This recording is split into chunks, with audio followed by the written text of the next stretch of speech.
Okay, welcome to Periods Month. I am chatting with Farah Kariamburi, and I can never pronounce your name properly. I apologise. This is another whole topic that we need to discuss. Do I have to take my husband's surname when I was quite happy with my actual name, which was Little? It was Rule. No, actually, that's ex-husband's name, not even him. Previous to that, my own name is Khan. Oh, Simple. so easy. So I can And pronounce that. it Anyway, took me to Farah, learn this last name. So here we go. Farah, tell me all about what you do. Okay, so I am a nutrition coach and I specialize with helping women who are going through perimenopause and menopause. So look after their nutrition. And what I try and do is take them off the diet mentality because most women are coming into this with diet mentality, really struggling with their weight gain. And the number on the scale becomes super important. What I try and do is to teach them the holistic side of living in a good body, in a healthy body versus what the size, because size doesn't matter. Absolutely. I'm 100% on the same page as you. So, I mean, we all, I guess, even when we don't know very much about perimenopause and menopause, we know that it's to do with periods ending, don't we? But I Yeah. think it can come as a bit of a surprise for a lot of us that they do quite such a lot of crazy stuff in the meantime. Absolutely, because as we are going through the perimenopause and menopause, the decline in the estrogen, progesterone, testosterone means that we're going to have a decline overall. But within that decline, there's a fluctuation, right? And those fluctuations are the heavy periods, the irregular periods, the shorter periods, the PMS, difficult, your stomach pains and aches and backaches, bad mood, irritable mood. All of those fluctuations are going to be with you for a few years until we completely stop their period, and only then they kind of settle down and calm down. But it is like a transition, so it doesn't come on one morning that you wake up. It's very much transition, but a lot of time we don't notice because we're quite busy with what's going on in our life, and we're suddenly like, oh, my periods have been very light. Oh, I have missed one. Oh, I've got two this month. All of these are telltale signs of perimenopause. And I think that's really interesting, isn't it? That a lot of people expect, as I think we all did before we knew anything about this, I think a lot of people expect that they will only get further apart because as you get closer to menopause, surely your periods will get further apart because you're going to stop. When actually, as you say, quite often we end up having two a month or one every 3 weeks, or and it's really scary if you're not expecting it, isn't it? 100%. So this is a lot of a lack of education, and also not only just with us females going through it, but also with doctors. When the female takes herself to the doctor, they just say, "Oh, it's just quite normal. This is how old are you? All right, let's associate with this. So it's quite normal. Nothing's going on with them." Now, all the listeners really do bear this in mind. If you have irregular periods, there's a lot of bleeding, there's something unusual, you must get it checked out. Let's not, even if you are in the peri stage, let's not just blame that on peri because it could be something else going on with you. Okay, look at your history. Have you been somebody who's been with irregular periods, heavy periods? You've got into the stage of peri and they are the similar trend, but maybe a bit more exaggerated. Or you've been somebody with very light, suddenly very heavy. These are telltale signs. We want to definitely get it checked out because you just don't know what else is going on under there. So make sure you get it checked out, but do expect an irregular bleed, shorter, longer, heavier, particularly if you take merino coils as well. If you take merino coil and you've got no period, that's a whole other podcast. It's a whole other thing. Whole other interview. So irregular period is just part of our perimenopausal transition. So did you transition? What's your story? So I started off. I had the implant at the start, and things started going very weird. And I'd always thought on the implant, everything just happened and whatever. And I started getting rage and spotting for a long time, and then weird breakthrough bleeds and stuff like that. And then I had the implant taken out, and then that just opened the floodgates. Literally. And between then and now, I mean, I've had phases of the heaviest periods I've ever known, like, still flooding on day 21 and stuff like that. I've had pain, the like of which I've never experienced before. And then I've had really light ones where I'm like, is everything okay? Hello, periods. Hello. And it's really weird. And I have had I had the most recent very weird one was day 13. I started again, and I was like, oh, and I was I was off to the hospital to get the abdominal and transvaginal scans done because the pain was so bad, and the doctor rightly had referred me. And I went to the loo beforehand, because then you have to drink however much water, don't you, before you go. Oh, I better go to the loo, and then I can drink all the water. And I was sort of wiped and went, oh, really? And I thought, oh, they've dealt with worse. Maybe it's just a bit of spotting. Exactly. And it definitely was another period. And it was like, oh, really? Day 13? Okay, whatever. Yeah. So yeah, I look forward to the days when they get further apart, but I'm not in that phase yet. It's a really good share, but we just talked about this. You know, if you think it's a bit unusual and severe pain, that take yourself to the doctor, do make that appointment rather than ignoring it. And what you were saying about the day 13, that's very, very normal, right? So I track my periods in my notes. So if I was to open up my notes now and share it with you, you'll see that they are absolutely erratic. There are months where there's 2 periods. There are months which is heavy bleed. There's months which is light bleed. So there is all of these different, and I'm just literally smiling as I look at this, because it's such a typical example of women going through this stage, right? So I am right in the middle of it, and I'm experiencing this nicely, but I write it down, I look back, because it helps me to help my client. So with my clients, I've got all types of different clients, different backgrounds.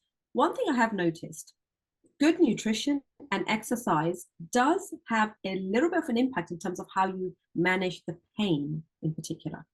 In terms of the bleed itself, we can't really manage it with nutrition, to be quite honest. The stress does help, and also the exercise will help to actually manage some of the PMS. I've seen that for myself. My PMS is very little now because I regularly work out. I lift weights. I'm a weightlifter, so it really does help me. However, the week before the bleed, I'm not as strong. So I yeah, exactly. You probably know that. And then the week of the periods, I'm like, I might as well just give up. I don't even know why I'm standing here. But then the week after, I will hit PBs, you know. Yeah, so it's very... Absolutely. I always refer to those as like, there's the period week, then there's the epic week, which is like, right, bring it. Come on, world. Let me at you. And then there's kind of a good week, and then there's, oh dear, the sort of wind down to the period. And I now track, as you're saying as well, but I started tracking when I was triathlon training, because I didn't understand why my energy levels were so poor in this week running up to my period. And because until that point, I'd always been on a contraception that had managed it for me, I'd never really had to do any digging around. And suddenly I looked into it and I was like, there's some sort of a pattern here. I can't see it, but there's definitely some sort of a pattern here. So I started putting it into an app, and then suddenly you're like, oh, gotcha. Really good point that you've mentioned about the app here. There are a few apps out there now. You can actually put your periods and give track, and actually tells you should be having your period, reminds you. In the world of overwhelm that we live in, especially as perimenopause women, we have extra overwhelm. Our window of tolerance, our ability to deal with stress is reducing as our estrogen declines. So use the apps, use them. Use the notes, use the board, use whatever you need to, a book and a piece of paper, pen, write it down. Because then when you go to the doctor, you need to describe things, symptoms, you've got data to take with you. You're almost taking more seriously, because they know actually this female is trying her best, and this is really causing her an issue, which is stopping her living her best life. So bring that with you. That shows that you are somebody who cares about yourself. Right? It's easier for them to diagnose. It's easier for them to send you to appointments because you are serious about making that change, versus showing up and kind of breaking down in front of them and saying, I don't know what, and they will just give you the antidepressants, which really, really annoys me. That's another topic for another day. That's another topic for another day. But also, and in terms of, this is something that I sort of talk about quite often, I imagine you'll be on a similar page to me. In terms of tracking, depending on a person's family situation, and if the rage is really bad towards the family, I sometimes suggest that they literally put a chart on the fridge so that everybody can see where in the cycle they are. That's a very good idea. You know, kids and husband know it's okay. It's time to come armed with chocolate or to keep out of the way. Or, right, now's the time, everything's going to be good. Let's organize a day trip, kind of thing. And actually, you know, let's embrace it. Let's embrace the fact that we do change throughout the month. It's no bad thing. I know we like to keep everybody on the toes. We Yeah. don't like to be. We do not like to have one mood for the whole 30 days. We like to go. We like to switch it up, and also in perimenopause, I think the biggest thing is self-awareness. Yeah. I think the more I'm more self-aware of what's going on with me, the more I can communicate with my family. I live with 3 men. No one's going to understand what I'm going through. 2 boys, 17, 13, and a husband. Husband who's 10 years younger. Right. So I have everything to play for. So he's like, what? You don't have perimenopause. He's in denial, like he doesn't understand it because he's just not going to understand this, right? I don't know if the viewers, any of you relate to me. However, I can educate because this is my business. This is what I do. I can educate and I can break it down and I can let them know this is not a good time to speak to mum. Mum is very, very angry and I don't know why I'm angry. I'm not angry at you or you and I love you. But right now, it's not a good time to ask me for anything. And it's okay to ask that. This is self-care 101, right? Yeah. I literally burst into tears on my partner yesterday and I can't even tell you what it was about. He was like, I'll make you a cup of tea. and he'd made some really throwaway comment that every other day of my life I'd have just laughed off and gone, oh yeah, I know. But yesterday, floods of tears. Okay, we're having a hormonal day today. Which week are you in your cycle? Oh, day 1 of the period was yesterday. Yeah.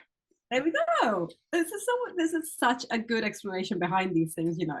And we are more sensitive. We do cry more, but you may, you know, whether you're an emotional person or non-emotional, you may find yourself watching a movie which everybody else is not crying, but you are. That's very, very normal. Okay, so don't worry. And then look at your app and see where you're at with your cycle, and you may find a suitable reason behind it. Yeah, absolutely. So, just one last question before we wrap this up, so that because we know that everybody in Peri has a sort of an attention span that's about this long. Yes, we know. Nutritionally, what can we do to kind of support our energy levels and things around the period? Because obviously we know that the periods are going to do what they're going to do, but obviously if we're suffering with really heavy bleeds, we're potentially low in iron, we're potentially low in energy generally. Are there things that we can do just to sort of prop ourselves up?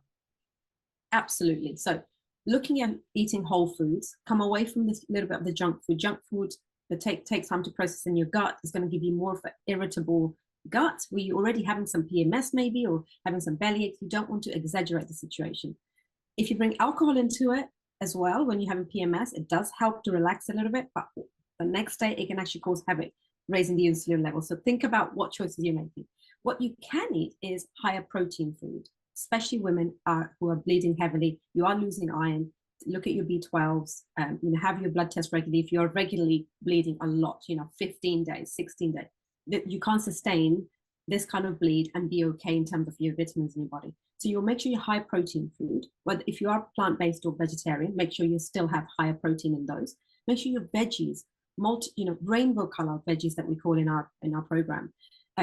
So make sure you've got the greens, make sure you've got the reds, the oranges, fill up your plate with that. Have some starchy carb as well. You need the energy. Don't do this carb less, no carb diet. It doesn't work. You might think you're going to put on weight, just not. You're going to eat more binge food. You're going to binge more because you just deprived yourself of food. Eat the potatoes. Potatoes are really good food. I just want to declare that out there, right? Potatoes, sweet potatoes, these are things that we need. We need to eat them on a daily basis, right? But be aware of the portions. You don't want to eat too much of it that it's actually struggling to digest in your body. Eat slow, mindfully, chew your food, allow it to digest properly. Just look after yourself in those moments. Have some hot chocolate options. I was talking to my client last night and she was saying, I just feel like this, when I have my periods, I feel this craving and I feel this like I want something warm and comforting. Hot chocolate is a really nice option. Have a cup of, and if milk is, you're struggling to drink the milk due to allergies or sensitivities you may have developed again in perimenopause, use almond milk, oat milk, coconut milk, and make your option. There's a little sachets of options, they're low calorie ones. If you want to use those, fine. And make a nice hot cuppa and have a hot water bottle, sit down and watch some Netflix and look after yourself in those moments in time. But throughout the day, making sure high protein, rainbow color veggies, some starchy carbohydrates, and healthy fats. They're really important for us, right? For our mind, for our brain, just to give us more energy, more dense energy, look after our bodies, the cells. So eat the healthy fats, things like olive oil, peanut butter, cashew butter, nuts, again, but in small quantities rather than a whole packet, because then you are just going to raise your insulin and not be in a good place. Okay, so look after those, and drink water. And Drink lots of water, yes, definitely. Always lots of water. That's always the answer. Squash in it, you know, put a little bit of squash. If you don't like water, and warm it up. I have a client that drinks warm squash. You might think, oh, this is a bit weird, but it's not. She's drinking her water. However she needs to make it happen, she's just making it happen. Put some lemon in it. Put whatever makes you happy. Put that in it. Well, Not gin. You can get these water bottles. You can get these water bottles now that have the little sort of cage in the middle where you can put strawberries or raspberries or whatever, can't you? I mean, I like just water. I'm weird like that, but I totally get that for some people they think, oh, I don't really want water, and then it's very easy to end up going down sort of the fizzy pop route and things because you want something to drink.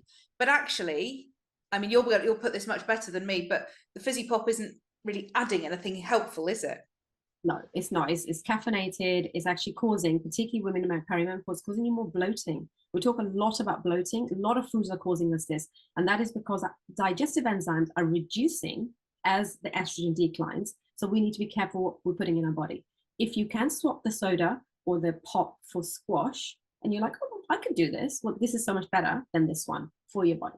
So make like small swaps that are not huge things that really make you upset because you love your soda. Even cut it down to half. So if you drink 4 cans of Diet Coke, for example, cut it to 2 and have some water with it. That's really going to help with PMS. It's really going to help with you how you feel. Awesome. Awesome. Thank you so much, Farah. You're welcome. Thank you.